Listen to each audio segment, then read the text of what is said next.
Bonjour à tous mes chers élèves. Nous revoilà cette fois-ci sur une nouvelle vidéo. C'est une leçon de lecture qu'on va entamer ensemble dans le deuxième semestre. On retrouve cette leçon de lecture sur le livre de Mots en herbe, votre livre. Alors, si vous allez l'ouvrir à la page 44 et 45, on va retrouver la lecture, le texte intitulé, le titre c'est « Rencontre ». Alors, quand vous avez devant vous, vous avez le texte. Avant de commencer à poser des questions comme on le fait chaque fois en classe, avant de commencer à expliquer le texte et à poser des questions et à essayer de répondre à ces questions, on va tout d'abord se poser une question qui dit de quoi il s'agit. On peut reconnaître sans lire, tout à fait avant de lire, on peut reconnaître de quoi il s'agit en voyant les illustrations, les images. Par exemple, ici les enfants, vous voyez bien qu'il s'agit d'un petit garçon. Juste à côté, il y a un petit animal. C'est certainement un petit renard parce qu'avec ça, il a une queue panachée. La queue d'un renard, c'est très caractéristique. Ça se voit. On retrouve le renard d'après sa queue. On le reconnaît, d'après sa queue. Alors, il s'agit alors d'un petit garçon et d'un petit renard. L'endroit, on peut dire que c'est un pré, c'est un bois. Mais je ne peux pas dire que c'est une forêt et non pas un jardin parce que c'est assez grand. Il y a des arbres, il y a des herbes. Alors ici, je pourrais dire que c'est un pré ou bien un bois, comme je viens de vous le dire. Alors, en voyant cette illustration, je peux dire que le texte va parler d'un petit garçon et d'un petit renard. Alors, lisons un petit peu, je vais essayer de vous lire un petit peu ce premier paragraphe. Le petit prince voyage de planète en planète à la rencontre de leurs habitants. Il rencontre le renard. Le renard se tut et regarda longtemps le petit prince. « S'il te plaît, apprivoise-moi, dit-il. » « Je veux bien, répondit le petit prince, mais je n'ai pas beaucoup de temps. J'ai des amis à découvrir et beaucoup de choses à connaître. » « On ne connaît que les choses que l'on apprivoise, dit le renard. Les hommes n'ont plus le temps de rien connaître. Ils achètent des choses toutes faites chez les marchands. Mais comme il n'existe point de marchands d'amis, les hommes non plus d'amis. Si tu veux un ami, apprivoise-moi. Bien sûr, les enfants, à vous, à la maison, d'essayer de lire, de continuer la lecture de ce texte. Voilà, ça c'est la suite. Que faut-il faire, dit le petit prince. Il faut être très patient, répondit le renard, et ainsi de suite. Je continue, les enfants. Encore une fois, je continue. Je ne saurai jamais à quelle heure m'habiller le cœur. Il faut des rites. Qu'est-ce qu'un rite, dit le petit prince. Et voilà, on arrive à la fin du texte. C'est la page 45. Ainsi, le petit prince apprivoisa le renard. Alors, regardez toujours, d'après les illustrations, on retrouve le petit garçon qui est allongé sur l'herbe et qui regarde les petites fleurs qui sont sur l'herbe, qui sont par terre. Voilà. Alors, maintenant les enfants, regardez, toujours, avant de commencer à lire, lisez avec vos yeux. Vous pouvez lire avec vos yeux le titre du texte, vous le saurez, comme on l'avait dit que c'est « Rencontre ». Alors, en observant le texte, on peut dire que ce texte est un roman, les enfants, parce qu'il raconte une histoire. C'est un texte narratif qui raconte une histoire.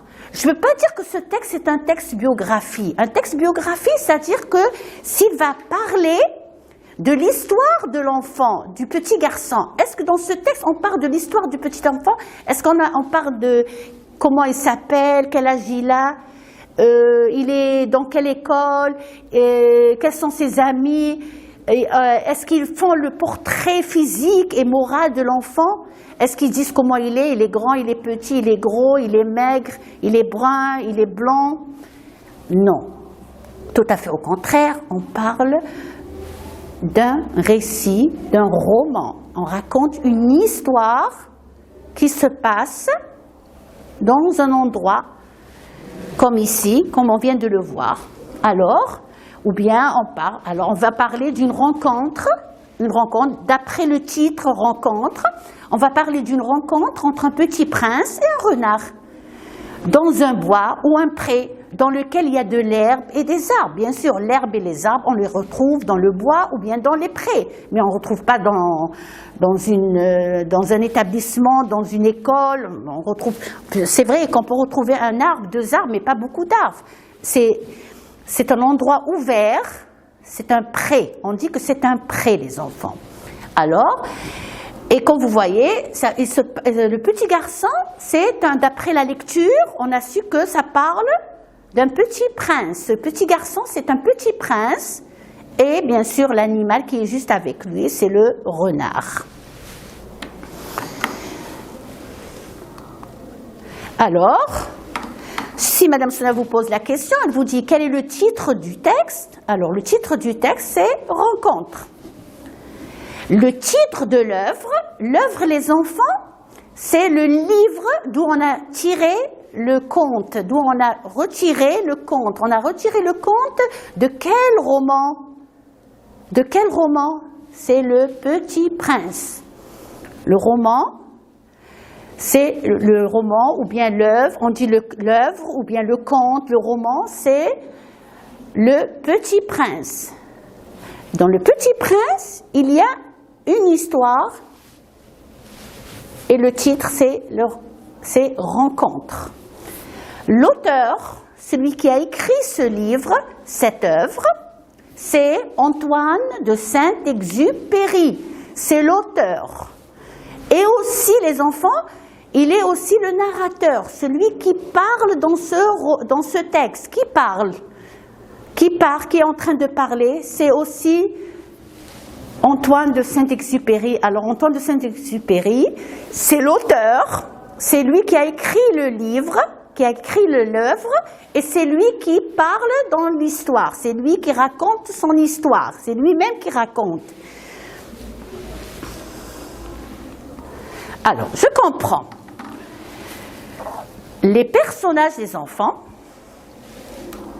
bien sûr, si vous avez lu le texte, vous allez savoir tout de suite que les personnages, il y a 2 personnages principaux, voilà, le petit prince et le renard.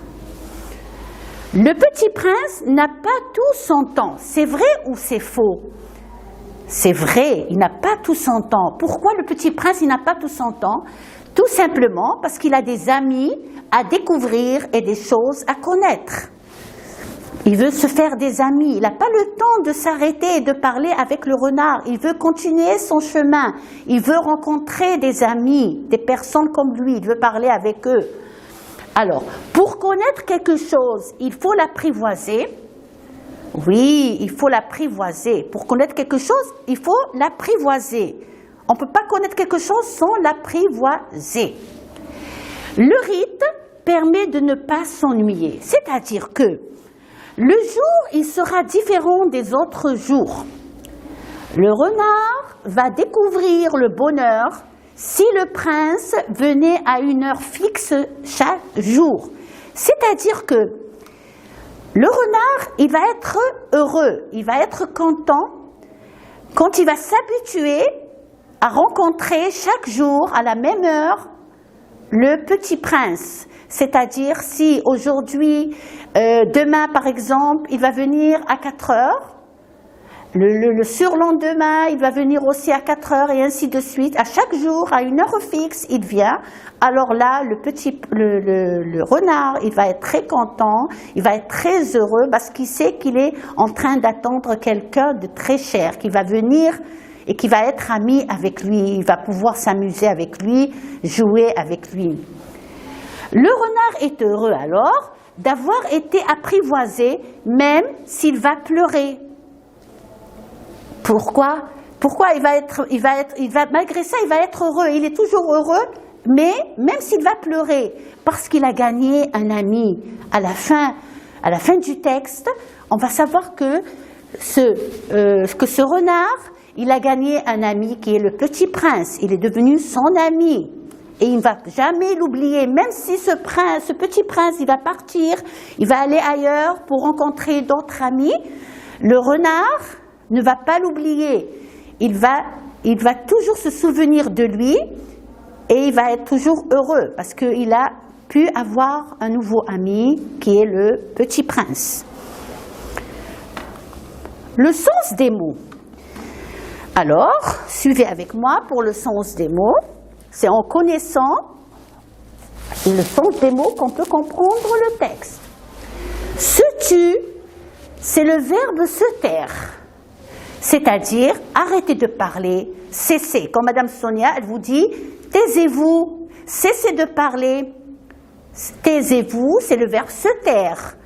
Alors, au passé composé, je vais dire, je me suis tue. Moi, je me suis tue, c'est-à-dire, je me suis arrêté de parler. Tu t'es tu, il s'est tu. C'est un verbe pronominal, mais au passé composé. Alors, tu, c'est le participe passé du verbe se taire.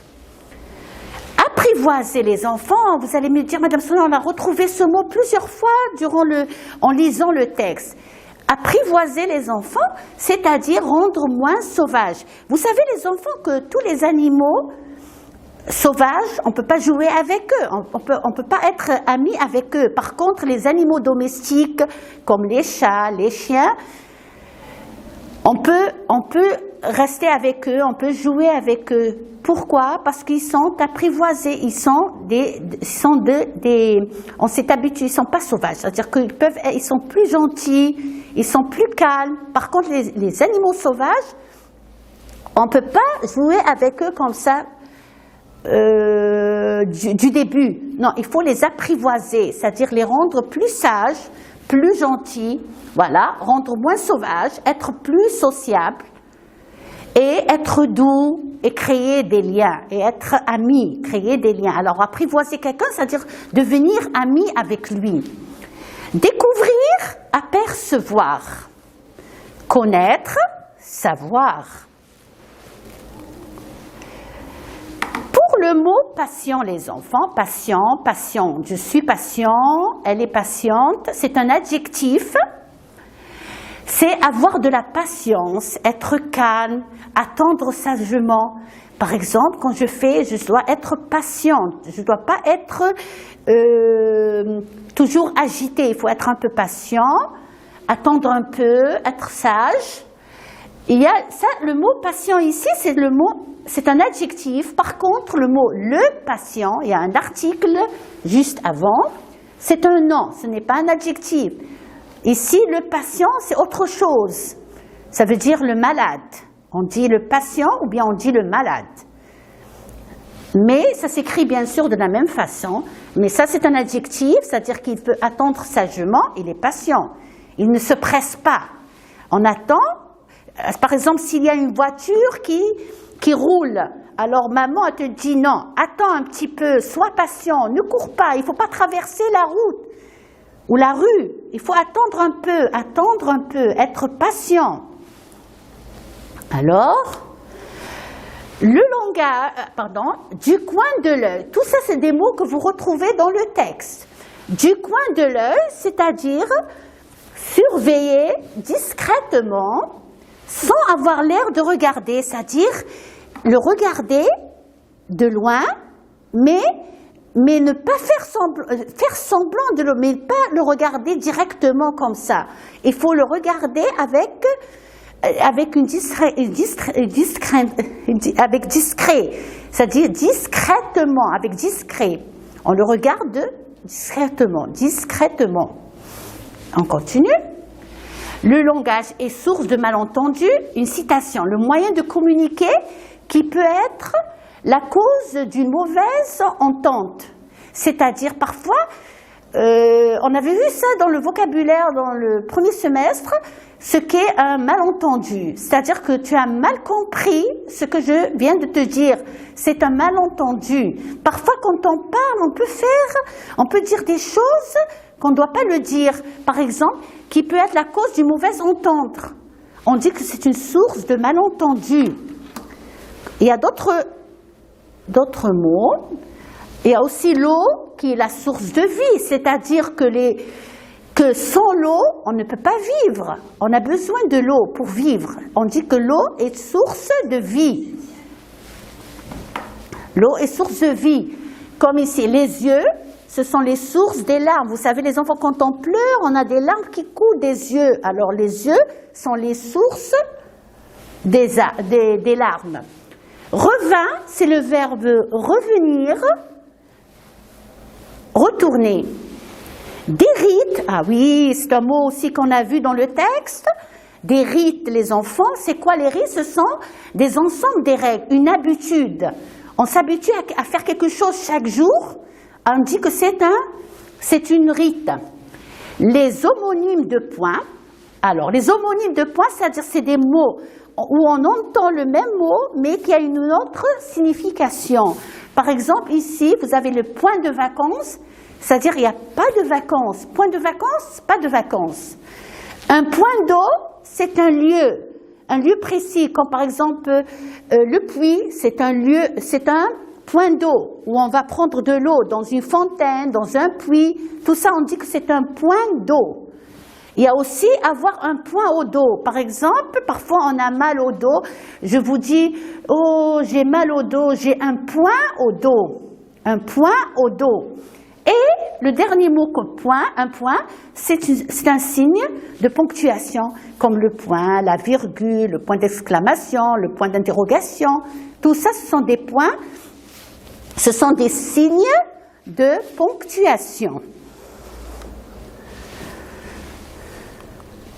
Alors, on arrive maintenant aux questions, les enfants. Et ici, j'ai mis les questions avec les corrigés. J'espère que si vous avez bien lu le texte, vous avez compris avec moi le sens des mots, vous saurez répondre aux questions. Alors, regardez. Que rencontre le petit prince? Et où se déroule cette histoire? Alors, le prince, il rencontre le renard. Que rencontre le petit prince? Il a rencontré le petit renard, le renard. Et où? Où? Dans un pré où il y a du blé. Il y a du blé. Vous l'avez lu dans le texte, on a précisé que le pré où il y a du blé. Toujours dans le pré, il y a du blé. Le blé, quand on va le moudre, on va obtenir de la farine. À partir du blé, on obtient de la farine. La troisième question, pourquoi le renard propose au petit prince de venir chaque jour à la même heure? Pourquoi il lui propose de venir chaque jour à la même heure? Pourquoi il lui dit de venir toujours à la même heure? Il ne faut pas venir en retard ni en avance. Il faut toujours venir à la même heure. Tout simplement pour pouvoir avoir la joie de l'attendre. Que ce soit comme un rite, le jour est différent des autres jours. C'est-à-dire, il va lui dire de venir, par exemple, chaque jour à 4 heures. Il ne va pas falloir de venir à 3 heures, ni à un peu plus tard, à 6 heures par exemple. Il va venir chaque jour à 4 heures. C'est là où le renard, il va être patient de rencontrer le petit prince. Il va l'attendre. Il va venir à 4 heures. Alors il se met à partir de 3 heures, et il commence à l'attendre. Il est tout content parce qu'il sait que maintenant à 4 heures, son ami il va venir. Mais si on ne met pas une heure fixe, alors là, ça va changer complètement. Au contraire, il faut que ça soit dans une heure fixe, un rite. Il faut toujours venir à la même heure. Ce sera beaucoup mieux pour lui. Comme Comment est le renard à la fin, en sachant que le prince va devoir s'en aller? On avait dit que dans le texte, à la fin du texte, du roman, que le prince, il va partir, il va repartir. Et le renard, comment est le renard? Il est triste, mais quand même il est content. Car la couleur du blé signifie quelque chose pour lui. Quelle couleur de blé? Qu'est-ce qu'elle lui signifie? Vous savez, les enfants, on avait vu dans l'image du petit garçon, il a les cheveux dorés. Les cheveux dorés, ils ressemblent à la couleur du blé. Alors là, le petit prince, quand il va partir, et le renard, il va rester seul. Alors, chaque fois qu'il va regarder le blé, il va se souvenir de qui? Du petit prince. La couleur du blé va lui faire rappeler, le petit prince. Alors, chaque fois qu'il va regarder le blé, la couleur du blé qui est doré, il va se souvenir de son ami qui est parti, le petit prince. Alors, il est triste, mais content quand même, car la couleur du blé signifie quelque chose pour lui. Ça lui rappellera le prince avec ses cheveux dorés. Quelle est l'idée générale de cette histoire? Quelle est l'idée générale? L'idée générale, ça parle de l'amitié et de l'apprivoisement. Tout ce texte, il part d'une chose, c'est vrai, ça parle d'une rencontre entre un garçon, un petit garçon et un renard. Mais le but de cette histoire, c'est de parler de l'amitié. C'est un mot de la même famille de ami. Ça parle de l'amitié. En se faisant apprivoiser, la vie du renard sera ensoleillée. Au début, le renard, il était toujours triste parce qu'il n'avait personne avec qui jouer ou parler. Mais maintenant, il s'est fait un ami. Le blé qui est doré lui fera souvenir le petit prince avec la couleur de ses cheveux. Comme je viens de vous le dire en haut. Qu'il aimera malgré que pour lui le blé est inutile et pas important. Vous savez très bien que le blé pour le renard, il n'est pas utile. C'est quelque chose d'inutile. Qu'est-ce qu'il va faire avec le blé? Est-ce qu'il va il va faire de la farine pour faire du pain avec? Est-ce que le renard, il mange du pain? Non. Pour lui, tout simplement, le blé lui fait rappeler la couleur des cheveux de son ami, de son petit ami qui est le petit prince. Voilà. Je suis arrivée à la fin. J'espère que vous avez compris un petit peu avec moi. Essayez de lire tout doucement, et c'est ainsi que vous arriverez à comprendre. Merci, au revoir, et à la prochaine vidéo.